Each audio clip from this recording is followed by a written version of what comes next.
شاہ کریما دستگیرہ اشرف۔ نعت شریف کے 2-3 شعر آپ حضرات کے سماعتوں کے حوالے کر رہا ہوں، سماعت فرمائیں کہ سرکار کی آمد کا انداز نرالا ہے، سرکار کی آمد کا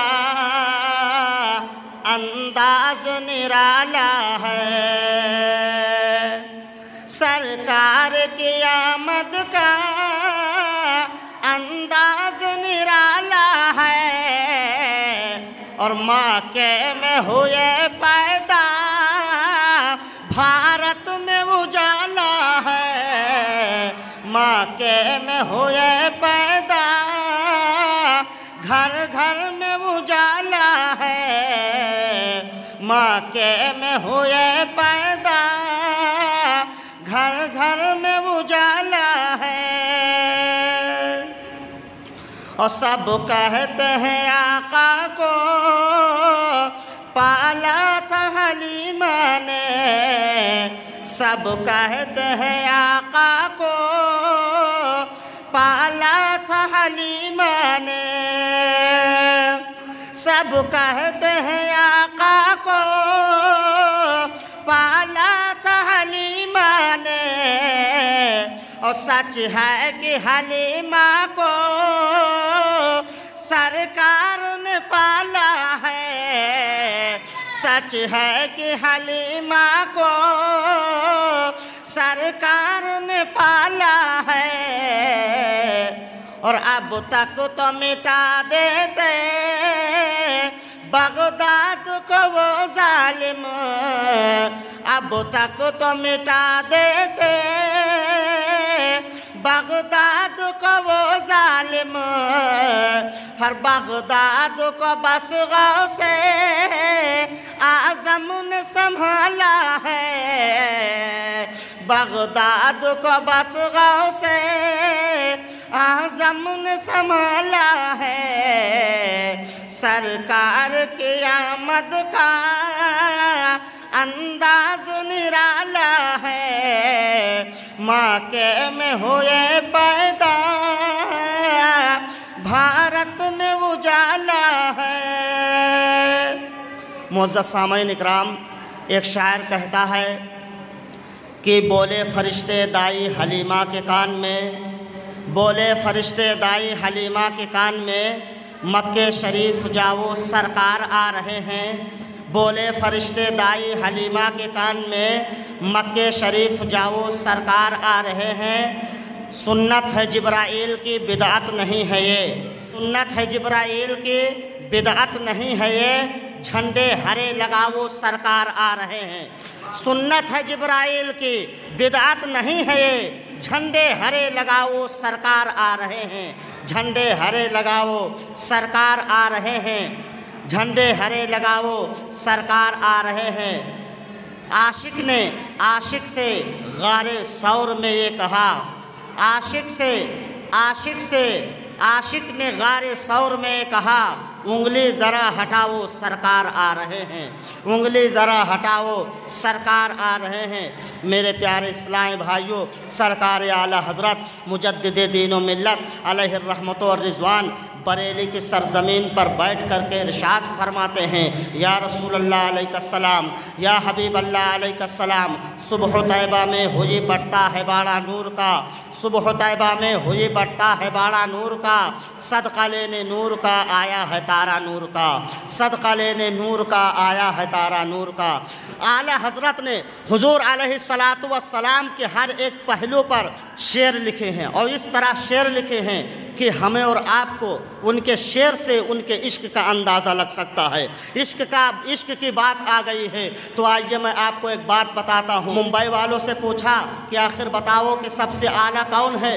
ممبئی والوں نے کہا کہ ممبئی کی صبح اعلیٰ ہے، لکھنؤ والوں نے کہا لکھنؤ کی شام اعلیٰ ہے، دلی والوں نے کہا کہ دلی کا لال قلعہ اعلیٰ ہے، آگرہ والوں نے کہا آگرہ کا تاج محل، آگرہ والوں نے کہا کہ آگرہ کا تاج محل اعلیٰ ہے۔ میرے پیارے بھائیوں، آگرہ والوں نے تاج محل کی تعریف کی، دلی والوں نے لال قلعے کی تعریف کی، لکھنؤ والوں نے لکھنؤ کے شام کی تعریف کی، ممبئی والوں نے ممبئی کی صبح کی تعریف کی۔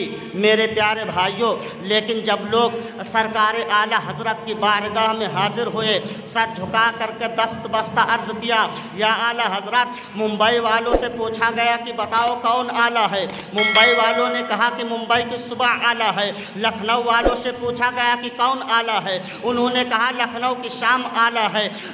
دلی والوں سے پوچھا گیا کہ کون اعلیٰ ہے؟ دلی والوں نے کہا کہ دلی کا لال قلعہ اعلیٰ ہے۔ آگرہ والوں سے پوچھا گیا، آگرہ والوں نے کہا کہ آگرہ کا تاج محل اعلیٰ ہے۔ لیکن جب سرکار اعلیٰ حضرت نے کہا نہ آگرہ کا تاج محل اعلیٰ ہے، نہ دلی کا لال قلعہ اعلیٰ ہے، نہ ممبئی کی صبح اعلیٰ ہے، نہ لکھنؤ کی شام اعلیٰ ہے، نہ یہ اعلیٰ ہے، نہ وہ اعلیٰ ہے۔ اعلیٰ ہے تو سب سے اعلیٰ وہ اعلیٰ ہمارا نبی، سب سے بالا وہ اعلیٰ ہمارا نبی، جس کو سایہ ہے عرش خدا پر جلوس ہے، وہ سلطان والا ہمارا نبی۔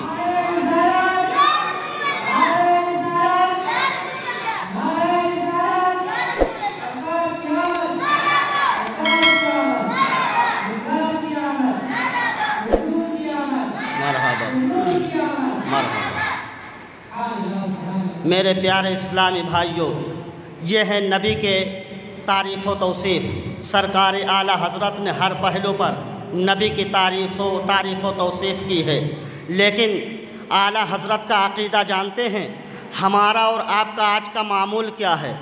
اگر ہم آپ کو ایک نبی کی بات بتا دیں، کوئی نبی کی حدیث بتا دیں، تو آپ کو اس پر پختہ عقیدہ نہیں رہتا ہے، آپ کا اس پر عقیدہ نہیں رہتا، آپ اس پر یقین نہیں کرتے ہیں۔ لوگ سمجھتے ہیں کہ اپنے پاس سے بتا رہے ہیں۔ میرے پیارے بھائیوں، کوئی اپنے باپ کی حدیث نہیں بتاتا ہے، ہر کوئی رسول پاک کی حدیث بتاتا ہے۔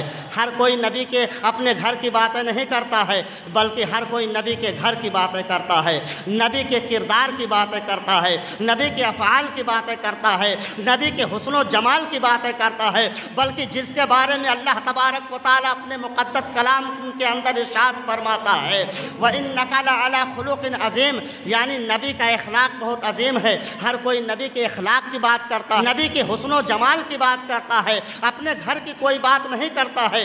جو بات آپ کو بتائی جائے اس پر عمل کرنے کی کوشش کریں۔ میرے پیارے بھائیوں، اعلیٰ حضرت کا خود نبی کے ایک ایک حدیثوں پر کس طرح یقین اور کتنا پختہ ان کا عقیدہ رہتا تھا، آئیے ان کے ایک واقعے سے ہم درس لیتے ہیں۔ اعلیٰ حضرت مجدد دین و ملت علیہ الرحمت و رضوان پانی کے جہاز سے مدینۃ المنورہ یعنی حج کو جا رہے تھے۔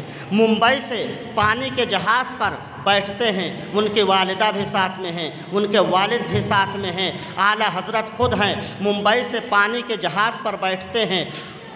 پانی کے جہاز سے جب بیٹھتے ہیں، سفر شروع کرتے ہیں۔ جب جہاز بیچ دریا میں پہنچتا ہے، کپتان نے اعلان کیا کہ اپنے سر پر آپ کفن باندھ لیجئے، جہاز بھنور میں پھنس چکا ہے، اب کسی کا بچنا مشکل لگ رہا ہے۔ جب اعلیٰ حضرت کی ماں نے سنا کہ اب کسی کا مشکل لگ رہا ہے بچنا، اعلیٰ حضرت کے والدہ کے آنکھوں سے اشک جاری ہو گئے۔ کہا اتنا قیمتی بچہ اب ہمارے درمیان سے گزر جائے گا، اب ہمارے درمیان نہیں رہے گا۔ اعلیٰ حضرت کے والدہ کا چین بے چینی میں بدل گیا، اعلیٰ حضرت کے والدہ کا قرار بے قراری میں بدل گیا۔ اعلیٰ حضرت کے والدہ رونے لگے، کہا یا اللہ، اب اتنا قیمتی بچہ ہمارے درمیان سے چلا جائے گا، اب اتنا قیمتی بچہ ہمارے درمیان میں نہیں رہے گا، آخر اب کیا کروں گے؟